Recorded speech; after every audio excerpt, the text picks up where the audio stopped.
পড়াশোনা করো, পড়াশোনা করো, না হলে কিন্তু আন্দোলন করা লাগবে।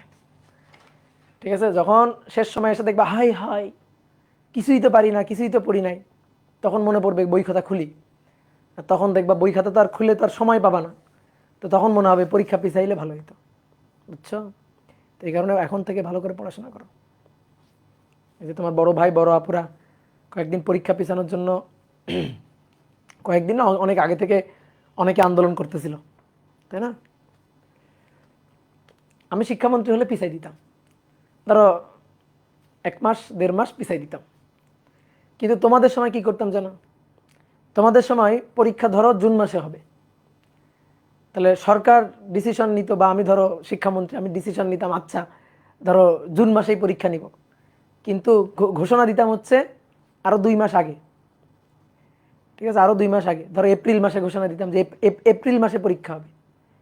এবার তোমরা মানে একটা ট্রেন্ড হয়ে গেছে যে পরীক্ষা পেছানোর আন্দোলন হবে, তোমাদের বড় ভাইরা করতেছে, তোমরা তাদের উত্তরসূরি, তোমরাও করে আসবা। তো তখন আমি কি করতাম, তখন আবার 2 মাস পিছাই দিতাম। বুঝলা? তখন আবার 2 মাস পিছাই দিতাম। ঠিক আছে? কত মজা না?